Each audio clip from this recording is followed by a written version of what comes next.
अध्यक्ष महोदय, सन्माननीय ज्येष्ठ सदस्य नाना पटोले साहेबांनी इथं विनियोजनाच्या विधेयकाच्या निमित्तानं 6 मुद्दे इथं उपस्थित केलेले आहेत। त्याच्यातला एक गृह विभागाचा आहे, दुसरा शालेय शिक्षण व क्रीडा विभागाचा आहे, तिसरा जलसंपदा विभागाचा आहे, चौथा सामाजिक न्याय विशेष सहाय्य विभागाचा आहे, पाचवा आदिवासी विकास विभागाचा आहे आणि 6वा महिला व बाल विकास विभागाचा आहे।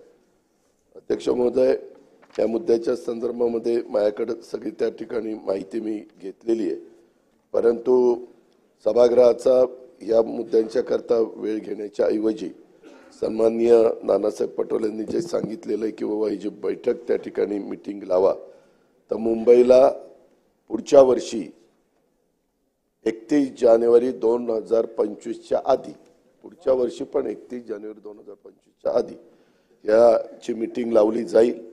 ती मीटिंग लावली असताना मीटिंग लावल्यानंतर आपण आपल्या कामाच्या व्यापातनं दिल्लीला वगैरे न जाता ह्याच मीटिंगला यावं।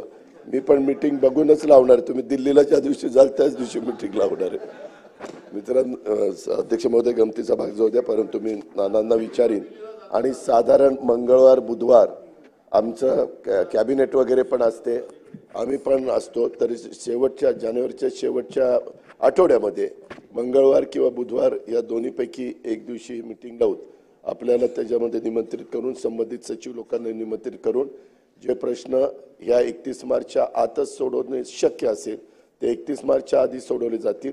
आणि काही प्रश्नाच्या संदर्भात मी बघितलं आपल्याला येणाऱ्या अर्थसंकल्पामध्ये त्याच्याकरता काही प्रोव्हिजन करावं लागेल, ती पण करण्याची तयारी ही राज्य सरकारची निश्चितपणे आहे, असं त्यांनी 6 मुद्दे जे काही इथं उपस्थित केले त्याच्याबद्दलचं माझं उत्तर आहे।